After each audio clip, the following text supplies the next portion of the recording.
Who really is this guy? He's a replica of a sword, a myth of a hero, an extinct blue weed, a painful loss, and a very real inspiration to a lot of people. Who really is he? For a lot of Frieren, Himmel is seen through the eyes of the mage. Something happens and it makes her remember, and in those memories, he usually comes off pretty damn amazingly, like a polished, perfect man. But I don't think his appeal purely comes from being ideal, but from Himmel being really quite human, the reality behind the myth, something better. He's an opened sky.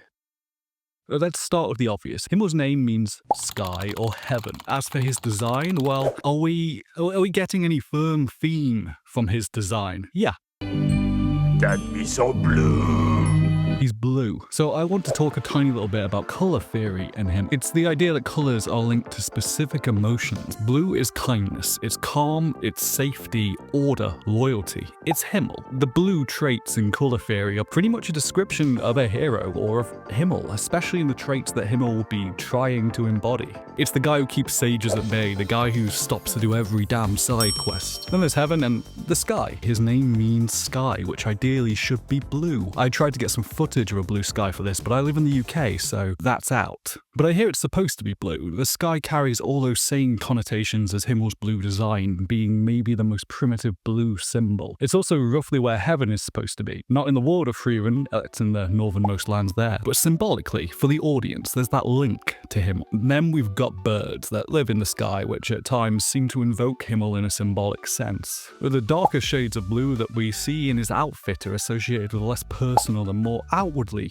heroic attributes, which clicks for his outfit being something chosen. They're the very qualities he'd want to project, whereas the softer side, the parts that make him easy to love, are the blues we see in his natural qualities, his hair, his eyes. Sorry, I got a little lost there. Everything about Himmel, from his name to design, is full of this symbolism. Himmel is larger than life. His core ideas are all over his design. To get his themes across as clearly as possible, as difficult to miss as it can be, he embodies those heroics so well. Although the substance below has just as much going on, the design might scream hero, but Himmel is human. Yeah, Himmel is a human. He has flaws. Although most are ones that'll make him more appealing as a hero, they're not entirely negative. Like, he's in a job interview saying his worst quality is that he works too hard. The most obvious is vanity, but the vanity of what he wants to become, as much as, the wanting to be loved for it. The ego that pushes him to help out everyone that he sees. He knows what a hero should be, that kind, open sky, and he knows the recognition he wants for that. They're two sides of the same vain coin. Although it's a very noble form of it, of wanting to be better, a very humanizing quality. He wants statues. He wants a specific type of flower for those statues. We can have flaws, and if these character traits are part of what motivates us to be better, well, it's all the better for it. The thing that seems to have clicked the most is Himmel's infectious idealism, an outlook, a philosophy even. In a flashback discussing the afterlife, Eisen goes with the earlier belief that death is a return to nothingness. Well, Himmel thinks it doesn't matter, but an afterlife would be more convenient.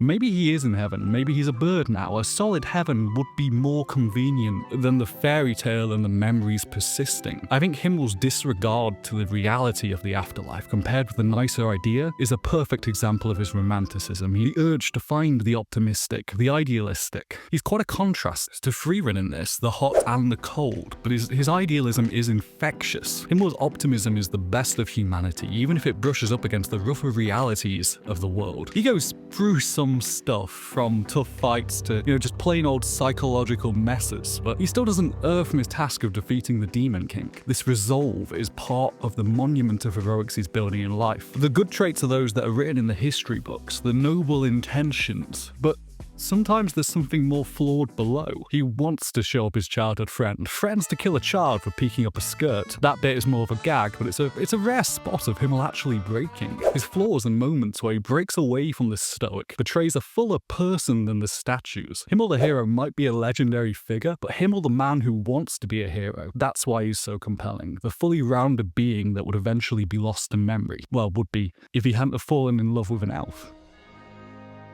Let's talk about that relationship. First, how they met. The romantic stuff aside and any kind of imprinting, Frieren is kind to him is a big influence on his philosophy to adventure and on how to live. The joy you can spread in small actions. That is a quest worth doing on its own. It's not far past that when he saves a merchant as a child and gets given the sword that kicks off his journey. We know he remembers what happened with Frieren quite clearly because of how he recruits her later. He remembers the importance of being kind. From a mage taking the time to spread flowers, the first of many links between the two of them and flowers. Frieren's gift to him is the inspiration to reach out to help people. She impacts his idea of a hero. He spent his adventures since repaying that favor, being kind to randoms he meets, to Frieren, to the party, to everyone. When roles are reversed from that first meeting, he tracks her down in the woods. Himmel is the one to push Frieren back out into the world, first to recover from a massive knock to her confidence as a mage, and then to connect with the world and humanity in a wider sense, to try to get out there. He saved her from herself twice over. It's nice payback for showing him a flower spell. Between this and,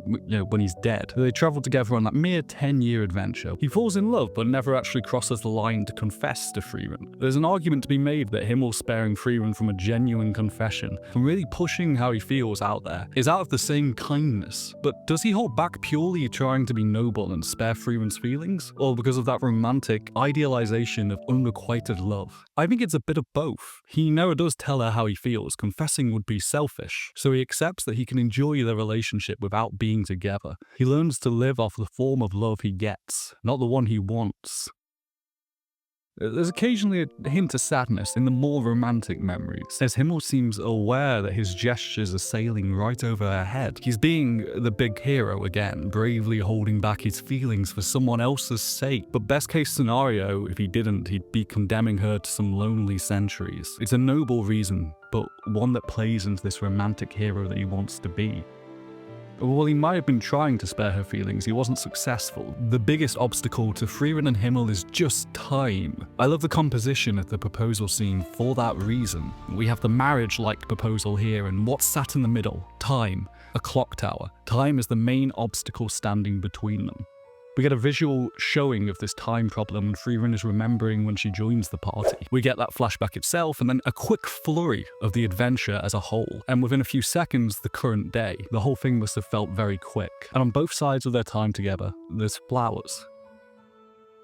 One of the motifs we see a lot with him are flowers, something Frieren seems to symbolically link to him, particularly the daisy, we'll come to that, and the blue moon weed. Now of course in a wider sense flowers are symbolic in Frieren as a whole. They kind of represent her love for magic at times, but a lot of her big relationships have key iconography with the flowers chosen to represent them, and Himmel's not an exception to that. In a bigger flower scene we get Frieren trying to bring some colour to a statue, one cared for by an old woman who Himmel once saved from demons. The blue moon originally grew in Himmel's hometown, but they've died out. An overly blue thing from the same place as Himmel. It's extinct, but remembered by those that Himmel saved. The flowers are him. I think there's some obvious symbolism in Frieren's quest to bring the Himmel flower back to the region. The blue moon weed is called a flower by Himmel, and a weed by everyone else. The difference between a flower and a weed is just if they're wanted in that location or not.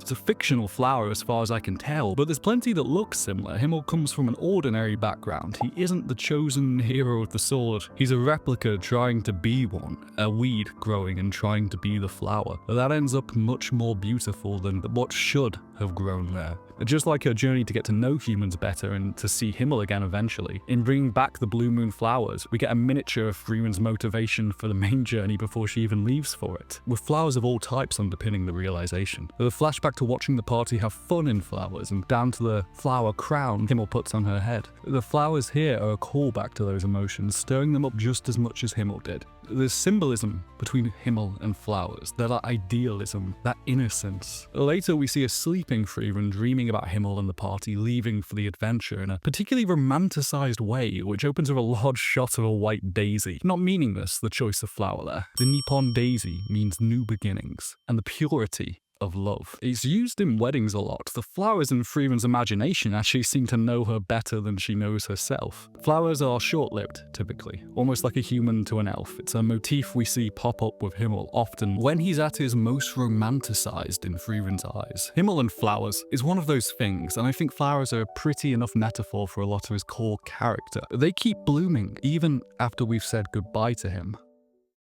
He dies of old age, not adventure. But we do know he held on to reminders of his time. In his home, he even has his hero's outfit and sword, the whole time. In a glass cabinet, the mythological Himmel the hero just sitting there in a case, waiting. Frieren comes back in her meager single visit to find him looking at it. We're not treated to Himmel's flashback the same as we normally get Frieren's, but we can imagine he's doing some reminiscing of his own here. He doesn't take the hero gear back out on the new adventure. Himmel, the myth, stays behind for that final trip. Although after his death, the display case is empty again. The legendary hero might be buried, but Himmel is still alive in Frieren. For his actual death, Frieren rudely takes him on a week-long trek, but as Himmel sums up, it's a mini-adventure, reliving his best days, seeing something he's been awaiting most of his life, and it's beautiful. He gets to be back in those days where he first journeyed. Heiter thinks he was happy at the end, but it's only when faced with the coffin, with the reality of that immortality she's keen on reminding everyone about, that Frieren realizes what he meant to her. As she leaves for the second time, we see Frieren contemplating the ring he bought her. That gesture, the innocent affection of a daisy, one where only time stood between them, and here it is again, with time having done its work. The gap between that ring and this one, these two and these two, that's the clock's role in that shot played out. Only, we got the resolution way before the setup. Himmel does get a nice actual death too, dying peacefully, reunited with friends, experiencing natural beauty. I'm not sure if there's a better way to go. I mean, which would you go for? For my money, it's probably the nicest death allowed in this genre.